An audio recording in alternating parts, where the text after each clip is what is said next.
Welcome back, listeners, to Sandman Stories Presents, a folklore podcast where I read you to sleep or until the next story. I'm your host, Dustin.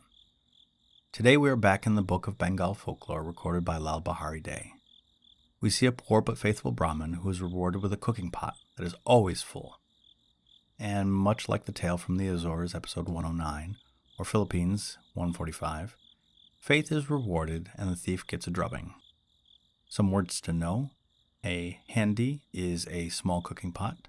A mudki is a fried dough treat. Sandesa is a dish of curds and sugar. Zenadar is a landholder. And a zenana is a place for only women in the house. Okay, let's begin. The Indigent Brahman. There was a Brahmin who had a wife and 4 children. He was very poor. With no resources in the world, he lived chiefly on the benefactions of the rich. His gains were considerable when marriages were celebrated or funeral ceremonies were performed, but as his parishioners did not marry every day, nor did they die every day, he found it difficult to make 2 ends meet. His wife often rebuked him for his inability to give her adequate support, and his children often went about naked and hungry. But though poor, he was a good man. He was diligent in his devotions, and there was not a single day in his life in which he did not say his prayers at the stated hours. His patron deity was the goddess Durga, a consort of Shiva, the creative energy of the universe. On no day did he either drink water or taste food till he had written in red ink the name of Durga at least 108 times, while throughout the day he incessantly uttered the ejaculation, "O Durga, O Durga, have mercy upon me." Whenever he felt anxious on account of his poverty and his inability to support his wife and children, he groaned out, "Durga, Durga, Durga." One day, being very sad, he went to a forest many miles away from the village where he lived, and indulging in his grief, he wept bitter tears. He prayed in the following manner, "O Durga, O Mother Bhagavati, won't you make an end to my misery? If I was alone in the world, I would not have been so sad on account of my poverty. But you have given me a wife and children. O Mother, give me the means to support them." It so happened that on that day, and on that very spot, the god Shiva and his wife Durga were taking their morning walk. The goddess Durga, upon seeing the Brahmin at a distance, said to her divine husband, "O Lord of the Kailash, do you see that Brahmin? He was always taking my name on his lips and offering the prayer that I should deliver him out of his troubles. My Lord, can we do something for the poor Brahmin?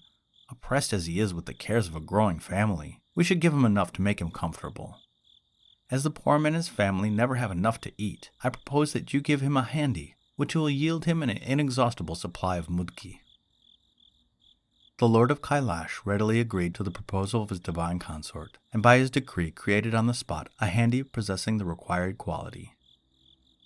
Durga then called the Brahmin to her and said, "O Brahmin, I have often thought of your pitiable case.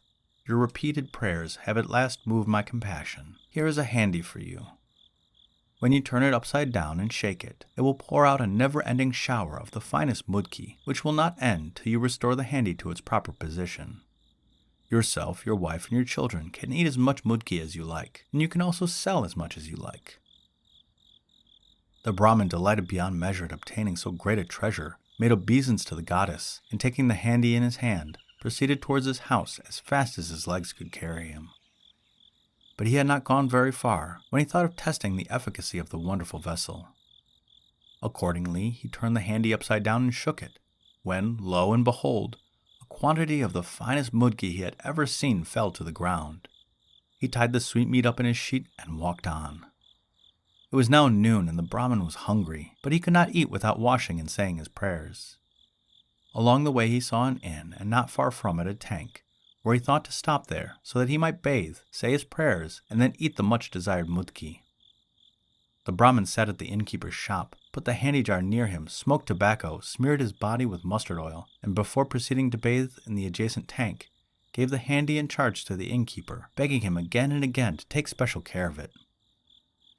When the Brahmin went to have his bath and make his devotions, the innkeeper thought it was strange that he should be so careful with the safety of this earthen vessel. There must be something valuable in the handi, he thought. Otherwise, why would the Brahmin take so much thought about it? His curiosity being excited, he opened the handy, and to his surprise, found that it contained nothing. What could be the meaning of this, thought the innkeeper to himself. Why should the Brahmin care so much for an empty handy? He took up the vessel and began to examine it carefully, and when, in the course of examination, he turned the handy upside down, a quantity of the finest mudki fell from it, and went on falling without intermission. The innkeeper called his wife and children to witness this unexpected stroke of good fortune. The showers of the sugar-fried patty were so copious that they filled all the vessels and jars of the innkeeper. He resolved to liberate the precious handy, and accordingly put in its place another handy of the same size and make. The Brahmin, finishing his washing and prayers, came to the shop in wet clothes while reciting the holy texts of the Vedas. Putting on dry clothes, he wrote on a sheet of paper the name of Durga 108 times in red ink, after which he broke his fast on the mudki his handy had already given him. Thus refreshed and being about to resume his journey homewards, he called for his handy, which the innkeeper delivered to him, adding, "There, sir, there is your handy. It is just where you put it. No one has touched it." The Brahmin, without suspecting anything, took up the handy and proceeded on his journey. And as he walked on, he congratulated himself on his singular good fortune. How agreeably, he thought within himself, will my poor wife be surprised. How greedily the children will devour the mudki of heaven's own manufacture. I shall soon become rich and lift up my head with the best of them all. The pains of traveling were considerably alleviated by these joyful anticipations. He reached his house, and calling his wife and children, he said, "Look at what I've brought. This handy that you see is the unending source of wealth and contentment. You will see a stream of the finest mudki flow from it when I turn it upside down." The Brahmin's good wife, hearing of mudki falling from the handy unceasingly, thought that her husband must have gone mad, and she confirmed her opinion when she found that nothing fell from the vessel, though it was turned upside down again and again.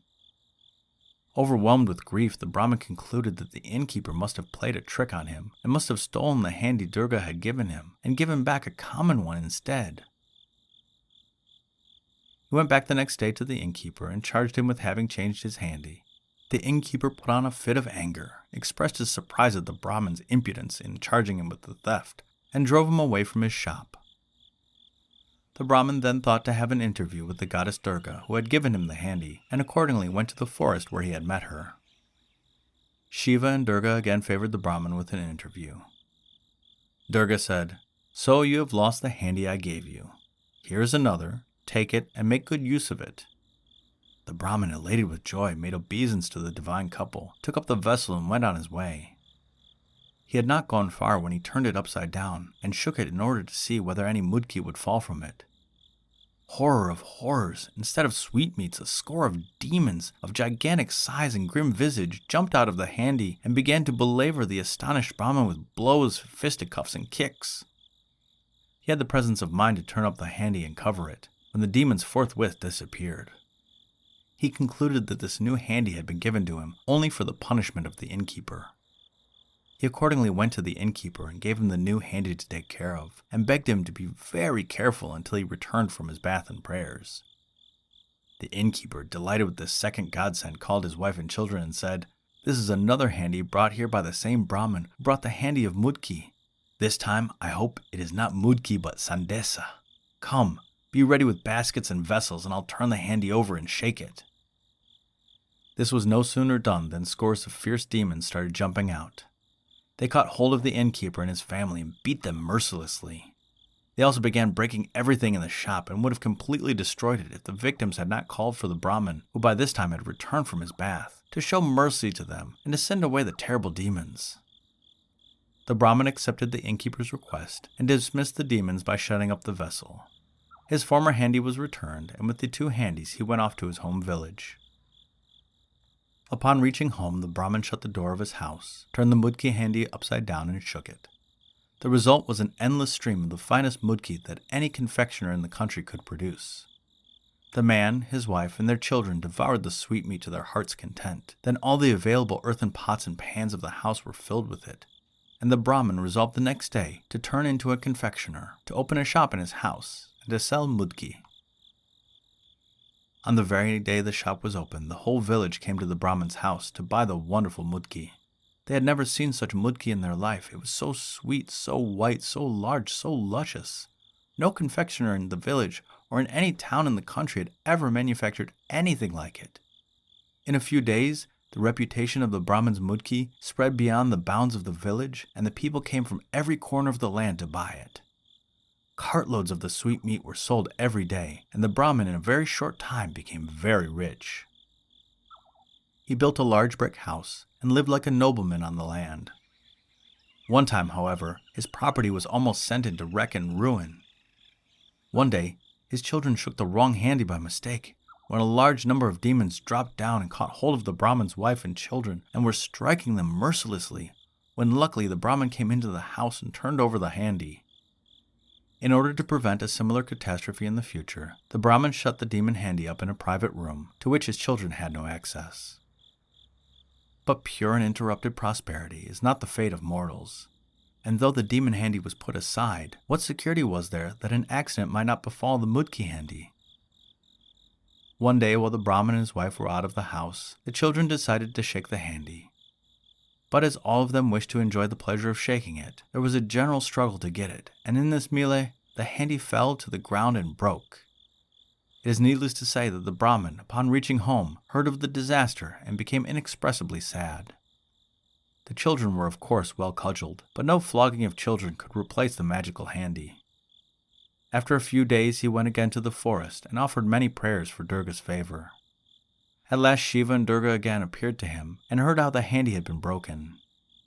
Durga gave him another handy, accompanied with the following warning: "Brahmin, take care of this handy. If you break it or lose it, I'll not give you another." The Brahmin bowed low and went away to his house at once, without halting anywhere. When he reached home, he shut the door of his house, called his wife to him, turned the handy upside down, and began to shake it. They were only expecting mudki to drop from it, but instead of mudki, a perennial stream of the beautiful sandesa was issued from it. And such sandesa! No confectioner of Burra Bazaar ever made it like that. It was more the food of gods than of men.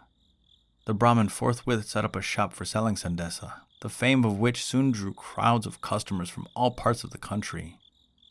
At all festivals, at all marriage feasts, at all funeral celebrations, at all pujas, no one thought of any other sandesa but the Brahmins.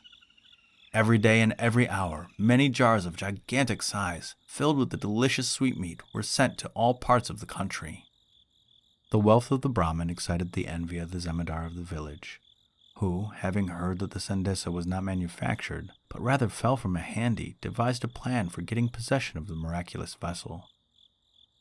At the celebration of his son's marriage, he held a great feast, and hundreds of people were invited. As mountain loads of sandesa would be required for the purpose, the zemindar proposed that the Brahmin should bring the magical handy to the house where the feast was to be held. At first the Brahmin refused to take it there, but as the zemindar insisted on it being carried to his house, he reluctantly agreed to take it there. After many Himalayas of sandesa had been shaken out, the zemindar took possession of the handy, and the Brahmin was insulted and driven out of the house. The Brahmin, without showing any anger, quietly went to his house, and taking the demon handy in his hand, came back to the door of the zemindar's house. He turned the handy upside down and shook it. Out popped hundreds of demons, starting a vastly deep and enacted scene, which is impossible to describe. The hundreds of guests that had been brought to the feast were caught hold of by the unearthly visitants and beaten. The women were dragged by their hair from the zenana and dashed about amongst the men, while the big and burly zemindar was driven about from room to room like a bale of cotton.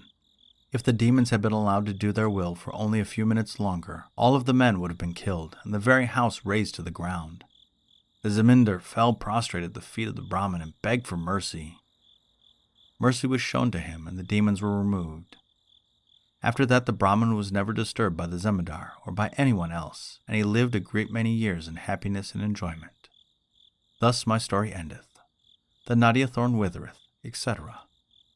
The end.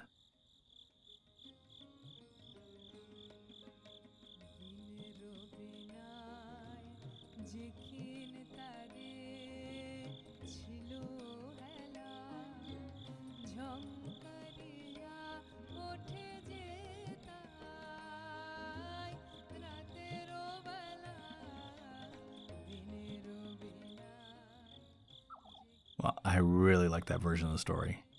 The humble man being rewarded for his piety, only to have his riches stolen from him. Again, you can see the same sort of story in episode 109 from the Azores, or in episode 145 from the Philippines. I'm glad to see the Brahman's family be rewarded for their good deeds. Still, the Brahman's like, "Oh, please, please, Durga, help me out. I've been burdened by a family." You chose to have a family. They didn't just drop in on you. You chose them. Anyway, the podcast shoutout is to Because Language. Because Language, formerly Talk the Talk, is a podcast based mostly out of Australia with Daniel and Ben, and wherever the globe-trotting Hedvig is at the time. This is a podcast that not only explores language and how we use it, but they also get into linguistics without making it a graduate-level course. They have fun and games and also get serious from time to time. My favorite game is Yeah Na or Na Yeah, a nod to the Australian phrase where Ben and Hedvig have to parse out whether two words are related. It's a very lovely show, and I've been a big fan for years. And as this episode will come out in June, I should be a patron of the show for about a month or so at that point. And if you can or want to, you can too. But at least give them a listen, a rating, and a review if you like them as much as I do. And the listener shoutout is to Detroit, Michigan, home of the Red Wings, Pistons, Tigers, and some football team that has never been to the Super Bowl unless they are gifted tickets. I've long loved Detroit, with my good college buddies, Calcasieu, Syracuse LaRue, Chesterfield, and West Side Aaron.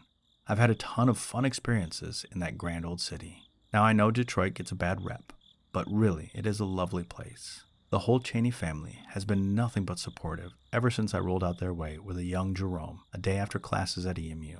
I also had a fun time teaching at a lovely school called Karsten's, which sadly and happily has been torn down. It was really old and not working well.